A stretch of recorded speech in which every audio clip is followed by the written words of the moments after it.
Desde joven, dedicó su vida al ministerio. Miles de vidas salvadas, sanadas y restauradas a través de sus mensajes. Más de 4 décadas de experiencia ministerial. Más de 27 años de trabajo, esfuerzo y dedicación a la elaboración de la herramienta más poderosa para la transformación de vidas. Todo lo que necesita para ministrar, evangelizar, discipular y dar consejería. Biblia del Pescador, la presentación. Evangelizando con la Biblia en la mano.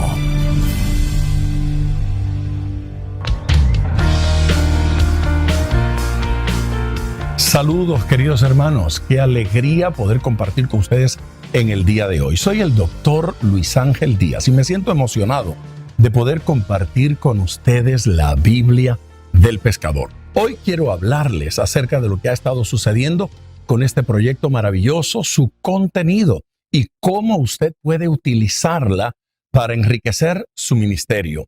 Los pastores podrán compartirla con los líderes de sus iglesias. El individuo podrá disfrutarla plenamente y enriquecer su corazón y ministerio. Los grupos de células encontrarán en la Biblia del Pescador un instrumento maravilloso. Aquellos que dirigen ministerios de jóvenes, ministerios de mujeres, ministerios de enseñanza, encontrarán en la Biblia del Pescador una caja de herramientas útil para bendecirle. Bueno, algunas personas nos han preguntado que ¿por qué tanto énfasis en la palabra de Dios? ¿Por qué tanto énfasis en las Escrituras? Permítame leerles un versículo.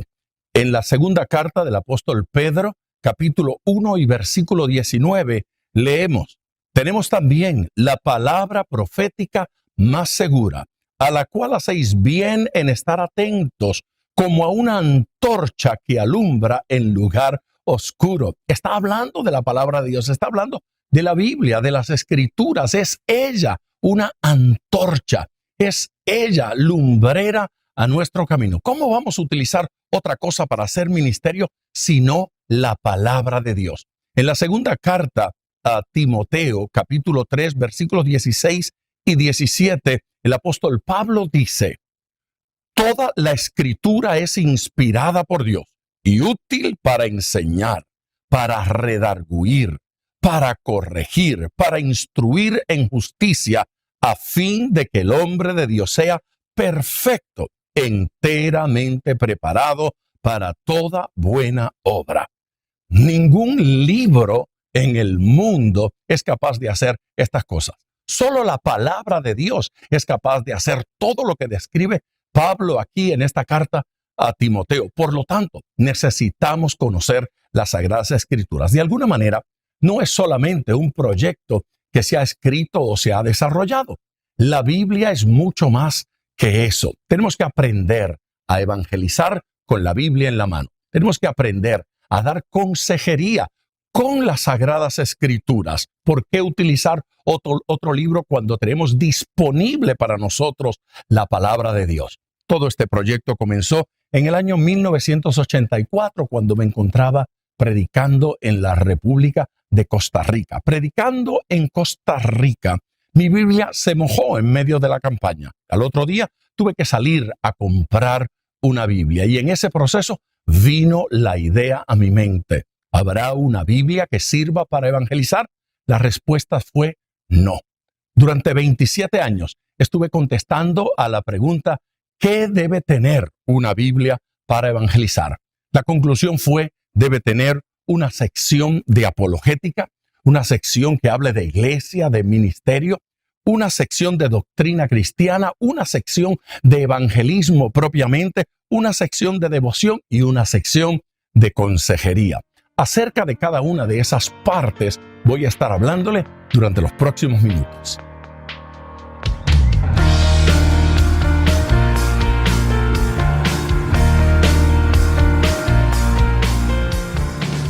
La apologética es una de las secciones importantes de la Biblia del pescador. Como pueden ver, el logo para identificar esta sección de apologética es una pequeña ola. Queremos evitar que olas de doctrina arrastren a los hermanos, nos arrastren de un lugar para otro. Por eso esta sección es tan importante. Fue Martín Lutero quien nos compartió una información que a mí me parece conmovedora. Tengo que leer lo que él nos escribió. Además, sé muy bien, dijo Lutero, que algún día habré de morir, y cuando venga nuestro Señor Jesucristo, tendré que rendir cuentas acerca de la verdad, si la callé o la publiqué. Y en general, tendré que dar cuenta acerca del talento que se me confió. Y pobre de mí, si me llegase a juzgar por haberlo escondido. Enfurézcase quien quiera, con tal de que yo no sea hallado culpable de haber guardado un impío silencio, pues soy plenamente consciente de ser un deudor de la palabra divina, por grande que sea mi indignidad. Nunca se ha podido discutir en serio el verbo divino sin ocasionar peligro y derramamiento de sangre. Pero así como el verbo murió en bien nuestro, así exige que también nosotros muramos por él al confesarlo. El siervo no es mayor que su Señor. Si a mí me han perseguido, dice Cristo, también a vosotros os perseguirán. Si han guardado mi palabra, también guardarán la vuestra. Bueno, no hay manera de decirlo mejor que Martín Lutero. Martín Lutero nos está exhortando a la apologética, a la defensa de la verdad ante las falsas sectas, a la defensa de la verdad ante las mentiras del error. Esta sección de apologética en la Biblia del pescador no persigue otra cosa sino eso, que seamos capaces de defender la verdad ante tantas falsas religiones y sectas que nos rodean. El cristiano promedio tendrá que enfrentar cada semana a alguna persona que le hablará de una falsa doctrina, de un mal enfoque, de una doctrina desviada de la verdad. Entonces necesitamos los versículos apropiados para poder responder a cada una de esas personas. Esta sección de apologética nos ofrece esos versos, pone a la disposición de cada creyente los versículos adecuados para responder a cualquier religión. Déjeme leerle lo que dice, por ejemplo, en la primera carta del apóstol Pedro, en el capítulo 3 y versículo 15. Sino santificad a Dios el Señor en vuestros corazones y estad siempre preparados para presentar defensa con mansedumbre y reverencia ante todo el que os demande razón de la esperanza que hay en vosotros. Siempre preparado, dijo el apóstol Pedro, siempre alerta, siempre listo, siempre con la actitud correcta. Me gusta como Judas en el versículo 3 de su carta lo dice. Judas dice: amados, por la gran solicitud que tenía de escribiros acerca de nuestra común salvación, me ha sido necesario escribiros exhortándoos que contendáis ardientemente por la fe que ha sido una vez dada a los santos. Judas deseaba hablar de la salvación, pero los ataques, las contiendas, las herejías en medio de la iglesia lo obligó a tener que hablar sobre apologética, sobre la ardiente defensa de la fe. Si Judas nos exhortó de esa manera, entonces usted y yo en algún momento tendremos que enfrentar la falsa doctrina y tendremos que presentar la verdad delante de ellos. Esta sección de la Biblia del pescador nos va a ayudar a responder a cada una de estas doctrinas. En Gálatas, por ejemplo, en el capítulo 1, los versículos del 7 al 9 dice: no que haya otro, sino que hay algunos que os perturban y quieren pervertir el evangelio de Cristo. Mas si aún vosotros o un ángel del cielo os anunciare otro evangelio diferente al que os hemos anunciado, sea anatema. Como antes hemos dicho, también ahora lo repito, si alguno os predica diferente evangelio del que habéis recibido, sea anatema. La actitud del apóstol a los Gálatas es la restauración, pero da una advertencia, y la advertencia es que las falsas doctrinas, las falsas enseñanzas tendrán una consecuencia. Así es que su actitud y su deseo de perdonar y de restaurar al que está en error no le hace quitar la mirada de las consecuencias de andar en una falsa doctrina. La iglesia necesita hacer sentir su voz. La iglesia necesita hablar. Por eso esta sección de apologética. En la sección de apologética tratamos 20 y tantas religiones diversas: mormones, testigos de Jehová, el satanismo, el espiritismo, el budismo, el islam, y bajo cada una de ellas sus doctrinas principales y cómo responder, cómo ir a la Biblia, identificar un versículo y de allí partir en una cadena de versículos respondiendo. Utilizar la Biblia del pescador es cosa sencilla, no es muy complicada. Simplemente tendrá que ir al índice temático. Allí en el índice temático le vamos a dar un versículo para responder a esa doctrina. Inmediatamente al lado del versículo le va a aparecer el número de la página donde está ese versículo. Una vez llegue allí, el versículo va a estar sombreado en azul. Y en la parte inferior de la página, al pie de página, una breve reflexión muy sucinta, unas palabras para hacernos entender mejor ese versículo. De allí le llevamos a un segundo, a un tercero, a un cuarto versículo, de forma tal que a través de la Biblia usted pueda responder a cualquier persona en una falsa secta. Dos propósitos se cumplen en esto. Uno, que usted le pueda predicar a cualquier persona y con claridad presentarle el evangelio. Y la segunda, que no seamos confundidos, que esas doctrinas no nos confundan, que esas doctrinas no nos desvíen de la verdad. Estamos recibiendo continuamente correos electrónicos, cartas, llamadas telefónicas con testimonios de personas que están siendo bendecidas con esta Biblia.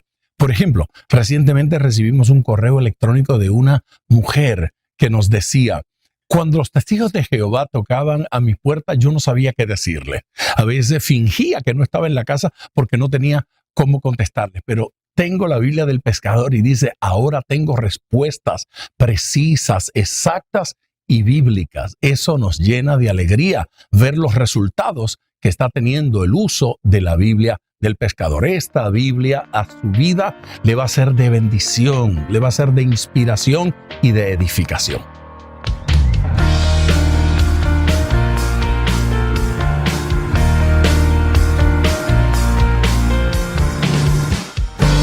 Devoción es la próxima sección de la cual quiero hablar.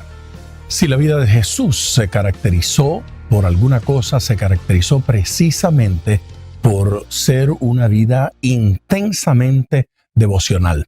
La relación de Jesucristo con el Padre, la relación con el Espíritu Santo, se pone de manifiesto en toda la Biblia. Si alguien en la historia de la cristiandad pudo haber dicho: yo no necesito esa relación devocional, debió haber sido Jesús, pero todo lo contrario.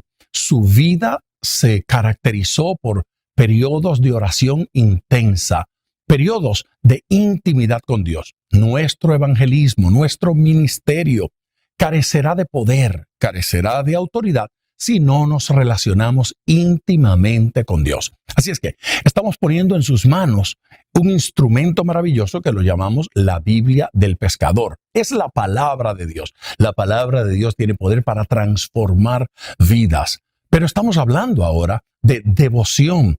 Tenemos que cultivar una relación con Dios íntima y profunda que dará sentido entonces a nuestro ministerio. El poder y la autoridad de nuestro ministerio se inician, se originan, se fundamentan en la relación con Dios.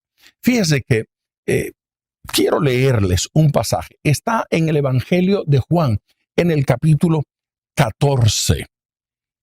Y yo rogaré al Padre y os dará otro consolador. Está hablando del Espíritu Santo, para que esté con vosotros para siempre. El Espíritu de verdad, al cual el mundo no puede recibir porque no le ve, ni le conoce, pero vosotros le conocéis, porque mora con vosotros y estará en vosotros. El Espíritu Santo es una persona. Podemos relacionarnos con Él. El Espíritu Santo se entristece, el Espíritu Santo se alegra, el Espíritu Santo se distancia. Es decir, el Espíritu Santo tiene todas las características de una persona y por lo tanto nosotros tenemos que relacionarnos con Él como nos relacionaríamos con cualquier otra persona. Dos cosas enfatizan este versículo. Una, del presente. Y esa del presente es que el Espíritu mora con vosotros. Y a los discípulos le habla del futuro. Le dice, el Espíritu Santo estará en vosotros. El Espíritu Santo de Dios es indispensable en el proceso de evangelización. No podemos hablar de evangelizar si no hablamos del Espíritu Santo. Es necesario, por ejemplo, considerar otro versículo. Está en el libro de los Hechos, capítulo 1, y me refiero a los versículos 7 y 8. No os toca a vosotros saber los tiempos o las sazones que el Padre puso en su sola potestad, pero recibiréis poder cuando haya venido sobre vosotros el Espíritu Santo, y me seréis testigos en Jerusalén, en toda Judea, en Samaria y hasta lo último de la tierra. Si yo entiendo bien este versículo, está diciéndonos que lo que caracteriza a aquella persona que está llena del Espíritu Santo es que serán testigos. Cuando somos testigos, evidenciamos que estamos llenos del Espíritu Santo. Quien no es testigo no ha sido lleno del Espíritu Santo. El Espíritu de Dios nos impulsa a querer testificar de Cristo, a querer compartir a Cristo con alguien. Observe usted que luego da una serie de nombres de ciudades. La historia comienza por Jerusalén y luego de Jerusalén se aleja un poquito y menciona a Judea, luego menciona a Samaria y hasta lo último, hasta el fin, hasta los confines de la tierra. ¿Qué nos quiere decir el Señor? Bueno, esta expresión o esta frase ha sido interpretada de diversas maneras, pero tal vez hablar de los círculos de influencia. Jerusalén, aquellas personas a las que podemos influenciar directamente. Judea, los que están un poquito más allá, de repente la familia extendida o aquellos que no podemos alcanzar tan fácilmente. Luego habla de Samaria y habla de el fin del mundo, el fin de la tierra. La palabra de Dios es para ser compartida con los cercanos y para ser compartida con los más lejanos. Este pasaje pone sobre nuestros hombros la responsabilidad de la evangelización. La Biblia del pescador fue diseñada para ayudarnos a eso, para ayudarnos a relacionarnos con Dios. Si usted toma un ejemplar de la Biblia del pescador y ve esa sección de devoción, descubrirá que allí hay información sobre cómo relacionarnos con Dios en términos de acciones de gracia. Por ejemplo, en el ayuno, en la adoración, la alabanza, la oración, cómo relacionarnos con Dios en cada una de estas circunstancias. Cuando estamos en tristeza, cuando estamos en crisis, cuando estamos atravesando por una situación difícil, cómo tener contacto y relacionarnos con Dios. Bueno, de esta manera, esta sección de devoción le va a ser útil, le va a ser de inspiración y le va a ser de bendición.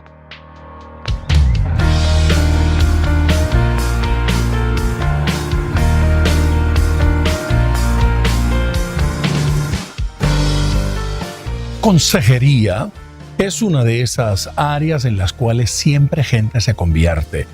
Cuando una persona tiene problemas, cuando atraviesa por una situación difícil, entonces se sensibiliza, su corazón se abre y se dispone para recibir la administración. Es el momento en que podemos aprovechar para compartir el Evangelio de nuestro Señor Jesucristo con esa persona necesitada. Todo cristiano, todo hijo de Dios, es un consejero por definición. No importa dónde ese creyente se encuentre, allí se acercará alguien para contarle un problema, para contarle una dificultad, una situación por la cual está atravesando. Y no solamente quiere descargar su corazón, también desea recibir una palabra. ¿Cómo aconsejamos a esa gente? A menudo los aconsejamos desde nuestro intelecto y en otras ocasiones desde el corazón. Cuando damos consejería desde el intelecto o desde el corazón, podemos arriesgarnos a compartir cosas que no son conforme a la palabra del Señor. No siempre nuestras ideas están de acuerdo con lo que dice la palabra de Dios. No siempre nuestras emociones están a tono con lo que dice Dios en su palabra. Entonces, nosotros tenemos que aprender a compartir consejería y orientación con la Biblia en la mano. Es necesario utilizar las Sagradas Escrituras a la hora de aconsejar. Cuando nos acercamos a una persona que tiene problema, queremos que esa persona escuche palabra de Dios. ¿Por qué? Porque solo la palabra de Dios hace un hombre nuevo. Solo la Biblia transforma una vida completamente.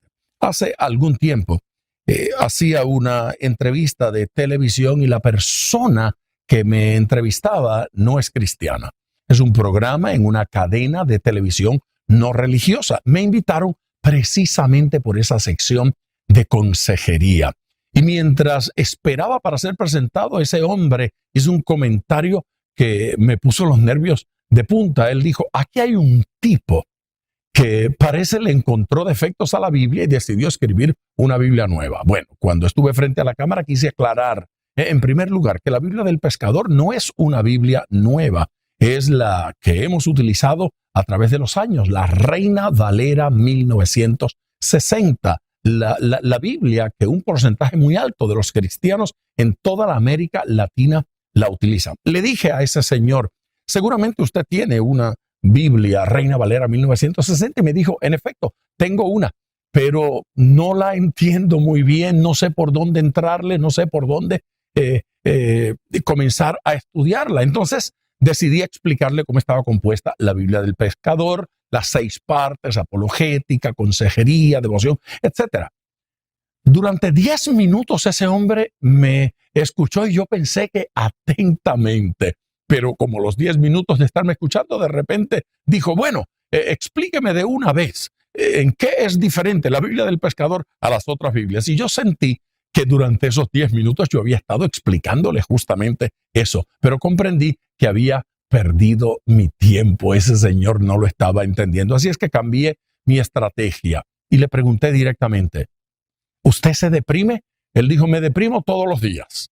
Levantó unos periódicos que estaban sobre su escritorio, me los enseñó y dijo, todas las noticias son negativas. Dijo que el país no servía, que el periodismo era un fracaso, que la sociedad estaba agresiva y violenta. Él tenía quejas contra todo. Después de un rato de escucharlo en su queja, le dije, ¿qué hace usted para solucionar el problema de la depresión? Me dijo, salgo con alguna chica, doy un paseo en mi auto, voy al cine, me tomo unos tragos. Dijo 2 o 3 cosas. Le pregunté entonces, ¿y así resuelve su problema de depresión? Dijo, por un poco de tiempo, pero luego vuelve. Bueno, fue entonces cuando aproveché para levantar la Biblia del Pescador y decirle, si usted va a la sección de consejería, podrá identificar, encontrar allí la palabra depresión. Y esa palabrita de inmediato le llevará a un texto bíblico, le dirigirá a un texto bíblico. El texto bíblico aparecerá sombreado y en la parte inferior, a pie de página, una descripción, una explicación sencilla, sucinta de lo que significa ese versículo. La idea es que le refiera a un segundo y a un tercero que aparecerán igualmente sombreados y con breves comentarios al pie de página. ¿Cuál es la idea? Bueno, la idea es que vaya a través de la Biblia descubriendo lo que Dios dice al deprimido, lo que Dios aconseja al deprimido, cómo Dios define la depresión, cuáles son las causas según Dios para la depresión y cómo resolver el problema. De esa forma podemos resolver el problema de la depresión permanentemente. Ese hombre se mostró emocionado y en su emoción dijo: yo sé que la Biblia contiene los tesoros de Dios. Yo sé que en la Biblia está todo lo que Dios dice, pero yo nunca supe cómo tener acceso, cómo acceder a esa información maravillosa. Y dijo: lo que usted ha hecho es un mapa. A mí me impresionó la frase. Él dijo que la Biblia del pescador era un mapa. Y ando yo repitiendo eso por todas partes. La Biblia del pescador es un mapa que nos guía a esa información, a esos tesoros de Dios. La Biblia del pescador, si se quiere, es un compás, es una brújula que me guía, que me dice dónde están esas informaciones y esos textos que a menudo escapan a nuestra mente. Porque el cristiano a menudo sabe qué cosa tiene que decir, pero no recuerda dónde está el versículo. Los cristianos recordamos 2 o 3 versículos de memoria y ya no sabemos dónde está el resto de la información. La Biblia del pescador lo que ha hecho es poner al alcance de su mano versículos específicos para ministrar en cada situación. A esa mujer a quien el marido la engaña, a ese hombre que le dice: quebré económicamente, no tengo recursos para seguir adelante. La gente piensa que la Biblia es un libro arcaico, con información de hace 20 siglos, pero no es cierto. La Biblia es un libro de actualidad, es para este siglo, es para este tiempo y responde a las interrogantes que cada uno de nosotros tenemos hoy. Por lo tanto, preste atención. Adquiera una copia de esta Biblia y utilícela. Creo que será favorita de padres y madres. Padres que quieren aconsejar a sus hijos, amigos que quieren aconsejar a sus compañeros, pastores que tienen que dar consejería en sus oficinas. La Biblia del pescador está al alcance de todos y es para todos.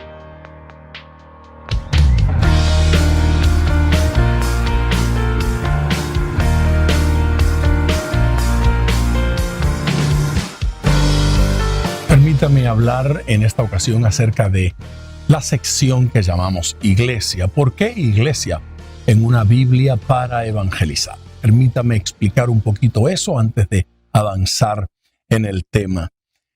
La Iglesia es la que recibió del Señor la encomienda de evangelizar al mundo. La gran comisión no le fue dada a ciertos hombres en particular, sino a toda la Iglesia del Señor.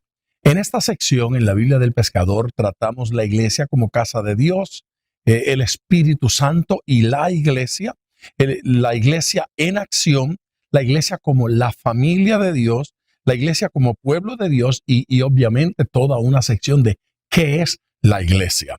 El propósito es que entendamos el concepto de la iglesia universal, todos los creyentes del mundo en todas las épocas de la historia, desde el inicio de la iglesia hasta que la iglesia sea levantada para estar con Jesucristo. Por otro lado, la iglesia local, el concepto bíblico de una iglesia en una comunidad, en la expresión de la iglesia como cuerpo de Cristo, la iglesia del Señor.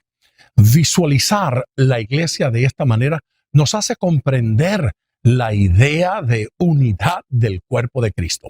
Los hijos de Dios como una sola familia, los hijos de Dios como una expresión en cualquier comunidad. Y aparte de la expresión local, entonces la expresión global de la iglesia del Señor. Si comprendemos la importancia de la unidad del cuerpo de Cristo, entonces vamos a entender la manera en que como iglesia podemos ser efectivos, como iglesia podemos ser eficaces y cómo podemos impactar al mundo.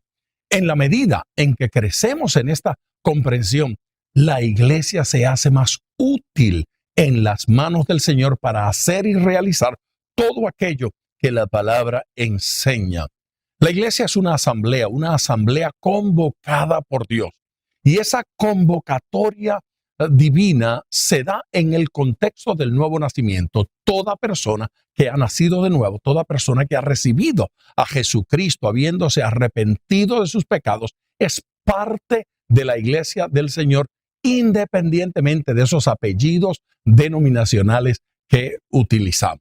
Estamos hablando de la iglesia del Señor. En la Biblia del Pescador, lo que intentamos mostrar fue la importancia de la iglesia y la importancia del desarrollo de ministerios en el contexto de la iglesia del Señor.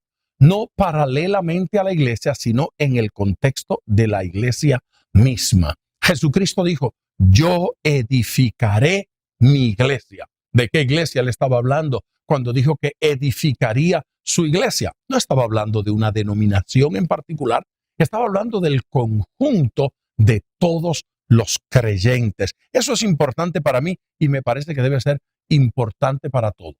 Construir, edificar la iglesia es cosa importante. La iglesia bíblica la encontramos en las Escrituras operando y funcionando en diferentes ambientes.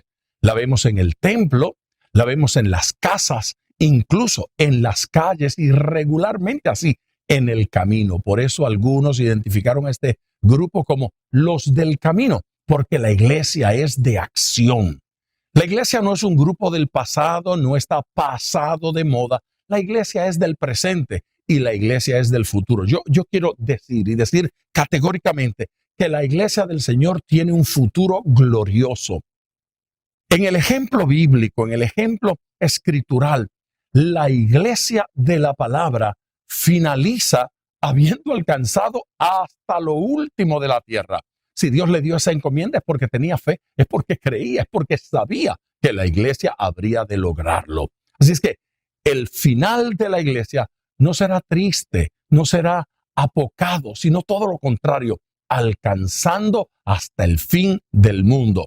El futuro de la iglesia será glorioso y es importante que todos nosotros lo entendamos. Fíjese cómo dice, y las puertas del Hades no prevalecerán contra ella. La iglesia bíblica no es una iglesia, debo decir, fracasada. La iglesia bíblica no es un pueblo cobarde, es un pueblo poderoso en Dios que avanza y que bendice. El cierre de los tiempos será glorioso para la iglesia bíblica, para la iglesia escritural. De tal manera que nuestro deseo a través de la Biblia del Pescador es que toda persona que se convierte comprenda que es parte del cuerpo de Cristo, que es parte de la iglesia del Señor y que de esa manera Dios quiere que crezca, se desarrolle en él. Así es que, bueno, termino diciéndole simplemente que bienvenido al cuerpo de Cristo. Hablemos de la iglesia del Señor y logremos que cada persona que se convierte en este proceso se integre de manera práctica a la iglesia del Señor.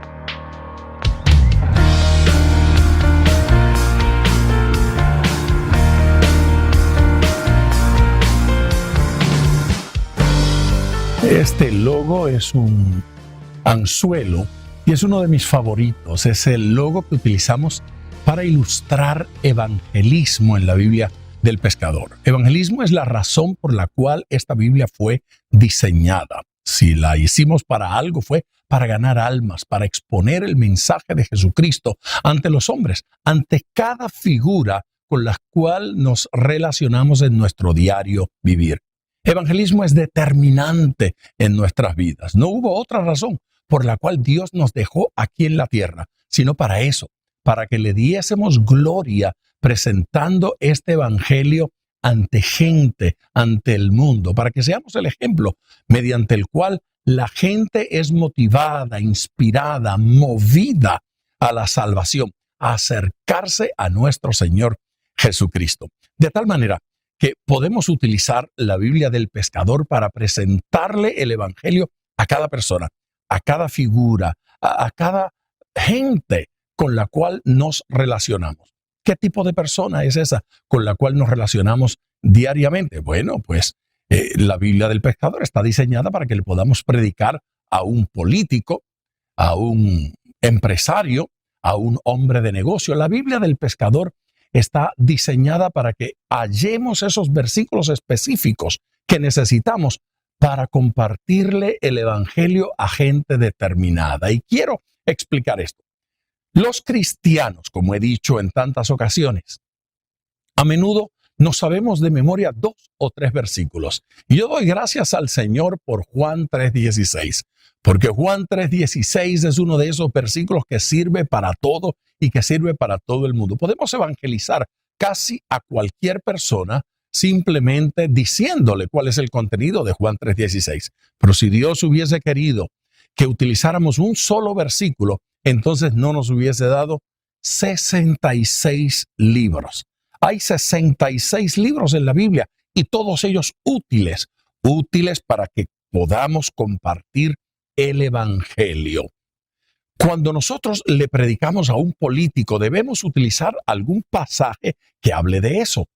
La Biblia del pescador nos va a dar versículos específicos para hablarle a una mujer, a un hombre, a un joven, a un niño. Nos va a dar versículos específicos para hablarle a un empresario, a un preso, para hablarle a un carcelero, lo mismo que a un abogado, a un profesional de la salud, a un médico, a una enfermera.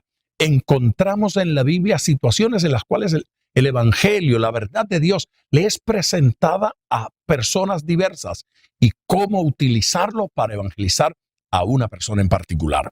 ¿Cuántas veces hemos visto la escena donde alguien le está predicando, por ejemplo, a una niña de 10 años y de repente le lee el pasaje de la mujer adúltera? La pobre niña de 10 años tiene que preguntarse de qué se trata, qué me están tratando de decir, qué significa adulterio. No es apropiado, no es pertinente. Encontrar, por ejemplo, un pandillero en la Biblia fue cosa que nos dio problema, resultó difícil, pero encontramos un joven que se rebeló y en su rebeldía se fue de la casa, se fue del hogar, abandonó la familia. Ese joven se unió con sus amigos, creó una pandilla en tiempos bíblicos y se dedicaron a delinquir. Y en esa experiencia Dios los alcanzó. Dios los rescató, Dios le habló y los restauró. Lo trajo nuevamente a la casa, lo trajo nuevamente a la familia y lo bendijo. ¿Por qué es importante encontrar este tipo de versículos? Bueno, porque cuando usted está evangelizando y le muestra a un joven pandillero que la Biblia habla de ellos, ese joven se siente identificado. Siente que la Biblia es pertinente, siente que la Biblia es para él. Cuando le podemos decir, aquí habla de gente como usted, le mostramos el amor de Dios, que Dios ama al pandillero, que Dios ama al homosexual, que Dios ama a la prostituta, que Dios ama a la ama de casa, que Dios ama al hijo, al padre, al anciano, al jovencito. Podemos lograr que la gente se identifique con la Biblia y partiendo de ese versículo en particular, entonces le podemos anunciar las buenas nuevas de salvación. De esa forma está construida la Biblia del pescador, para que hallando los versículos apropiados podamos entonces compartir a Cristo con cada persona. Me gusta como el apóstol Pablo habla en la segunda carta a los Corintios, en el capítulo 5 y versículos 17 en adelante. Él presenta 3 cosas acerca de la evangelización. Allí lo llama reconciliación. La primera, que la reconciliación es una experiencia, la salvación es una experiencia, y quien no ha vivido la experiencia de la salvación no la puede compartir. En segundo lugar, dice que la salvación o la reconciliación es un ministerio. Ahora se da cuenta, el pasaje dice que la experiencia antecede al ministerio de la reconciliación. Esto es importante verlo y entenderlo. La experiencia de la reconciliación viene primero, luego el ministerio de la reconciliación. No debe evangelizar aquel que no ha vivido la experiencia de haber sido evangelizado, de haber nacido de nuevo y de haber experimentado salvación en Cristo Jesús. La profundidad de la experiencia va a determinar la profundidad del ministerio. El alcance de nuestra experiencia con el Señor determina el alcance de nuestro ministerio. La intensidad de nuestra experiencia de salvación va a definir la intensidad de nuestro ministerio evangelístico. Así es que es importante que en algún momento de nuestras vidas nos hayamos sentido perdidos, necesitados de Cristo, porque eso nos va a hacer valorar a Cristo Jesús y la salvación. Ya dije que este pasaje nos enseña que la reconciliación es una experiencia. Dije también que nos enseña que es un ministerio. Ahora quiero que veamos que el pasaje nos dice cómo Cristo lo hizo, y dice que Dios lo hizo no tomándole en cuenta a los hombres sus pecados. ¿Qué quiere decir? Que para Dios da lo mismo salvar a una prostituta que salvar a un religioso. Da lo mismo salvar a un hombre que a una mujer, a un niño que a un viejo. No importa el tipo de persona y no importa el tipo de pecado. La sangre de Cristo tiene poder para limpiar a aquel que siente que ha pecado poco o aquel que siente que ha pecado mucho. Por último, este pasaje dice que es tarea de embajadores, ¿sí? Somos embajadores en nombre de Cristo, diciéndole al mundo, o reclamando, suplicándole, reconciliaos con Dios. ¿Qué es un embajador? Un embajador es un representante de otro país, de otra nación. No es de nuestro país, es de otro. Representa la cultura, el idioma y las costumbres de aquel país, pero está en este, viviendo para representar al otro. Usted es un embajador de Cristo en este mundo. Por lo tanto, representa la cultura del cielo, representa el idioma del cielo, las actitudes del cielo, las costumbres del cielo. Somos más efectivos como evangelistas, como ganadores de almas, como pescadores de hombres, en la medida en que la cultura del cielo se refleja en nuestra vida, en nuestra conducta. Entonces, somos un modelo que hace que la gente mire al cielo. Preste atención a lo que estoy diciendo, porque Dios quiere que usted y yo seamos pescadores de hombres. Por eso se llama la Biblia del pescador, porque Jesucristo dijo claramente, como aquí, en Mateo 4:19, venid en pos de mí y os haré pescadores de hombres.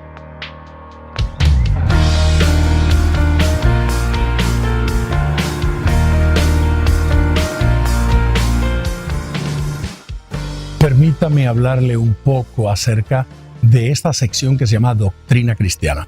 Para complementar Doctrina Cristiana hemos añadido un elemento, es un glosario al final de la Biblia. Después de Apocalipsis, allí hay una sección que se llama Mar Adentro.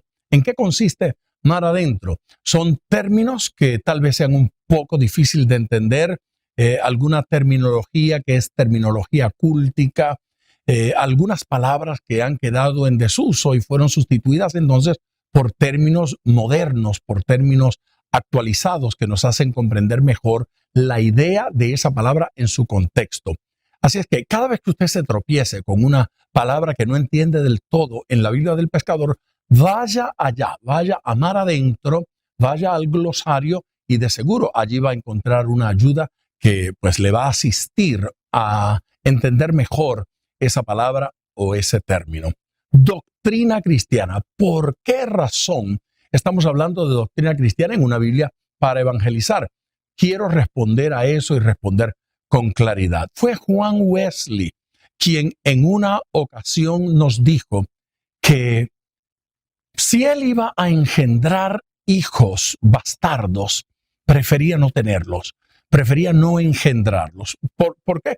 Bueno, porque para Juan Wesley la tarea de evangelizar implicaba la responsabilidad de educar y de formar a aquellos hijos espirituales que se habían convertido, aquellos que habían nacido de nuevo. Es decir, para Juan Wesley no solo teníamos que evangelizar, teníamos que educar, teníamos que formar, teníamos que enseñar los primeros pasos.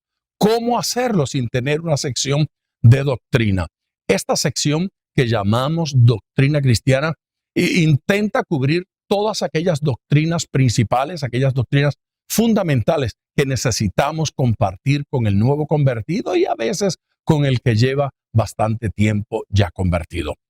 Regularmente un cristiano puede explicar, puede responder a qué significa una doctrina en particular, pero de vez en cuando se nos escapan los versículos específicos para explicarla, se nos olvida dónde están esos versículos. Otra vez, la Biblia del Pescador está organizada en forma temática en su sección de doctrinas y usted podrá ir viendo doctrinas tales como el pecado, la iglesia, Jesucristo, la palabra de Dios, Satanás, doctrinas como ángeles, Dios, dones espirituales, el fruto del espíritu, el hombre. Como puede ver, se incluye una gran cantidad de doctrina, claro.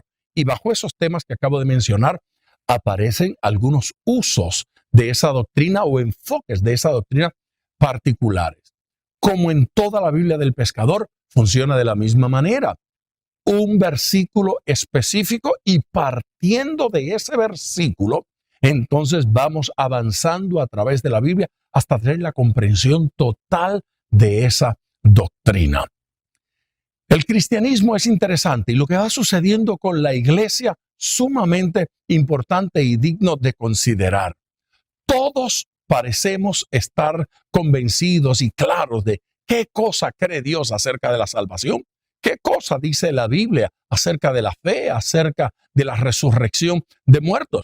Pero cuando le pedimos a una persona que lo explique, entonces comienza el titubeo y parece que ni están claros los versículos en nuestra mente y tampoco los conceptos. Bueno, ¿por qué razón enseñar doctrina desde la perspectiva de lo que cree una religión o de lo que cree cierto predicador? Mire bien, la Biblia es la máxima autoridad en temas doctrinales. Ningún libro contiene el pensamiento de Dios como lo contiene la Biblia. Entonces no podemos enseñar doctrina sin utilizar la Biblia. Hay dos cosas que quiero mencionar y que salieron de la boca de Jesús. En el capítulo 7 del Evangelio de Juan y versículo 16, Jesús hace este comentario: mi doctrina no es mía, sino del que me envió. Jesucristo estaba diciendo que era importante que la gente comprendiera que su doctrina no era de él. Jesús no decía ser propia la doctrina, sino de aquel que lo había enviado. Eso dio autoridad a las palabras que salían de la boca de Jesús. No era un hombre cualquiera que andaba inventando qué cosa decir. ¿Cómo entonces algunos seres humanos pueden llegar a creer que tienen una doctrina que enseñar y una doctrina que compartir? No.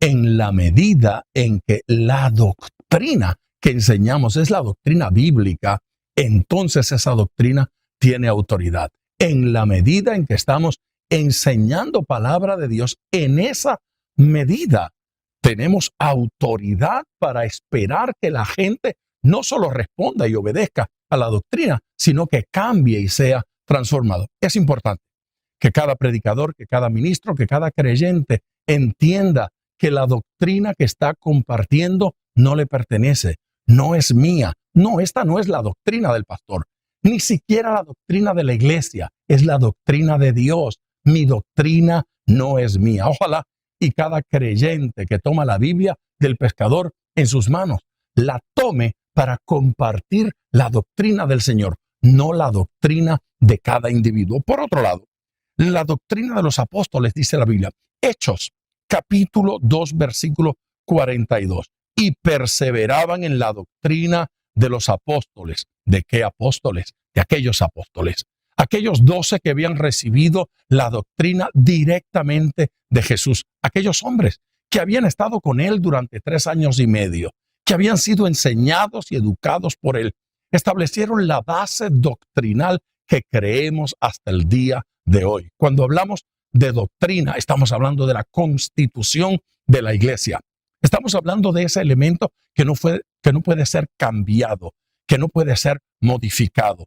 Las doctrinas no se desarrollan, las doctrinas no crecen, a la doctrina no se le añade. La doctrina del Señor, la doctrina de Dios, la doctrina apostólica es el mensaje de Dios para nosotros ayer, hoy, mañana y siempre. La palabra de Dios no cambia. Debemos entender esto. El cielo y la tierra pasarán, pero la palabra de Dios no pasará. Y todo hombre que al hablar utiliza como fundamento este libro, al tal se le creerá. Y el tal tendrá poder en su boca para la transformación de vidas. Un último versículo. Está en la carta del apóstol Pablo a Timoteo, en el capítulo 4, versículo 1. Pero el Espíritu dice claramente que en los postreros tiempos algunos apostatarán de la fe, escuchando a espíritus engañadores y a doctrinas de demonios. Qué fea expresión, qué duras palabras, pero no tendrá nada que ver ni con usted ni conmigo en la medida en que seamos maestros con la Biblia en la mano.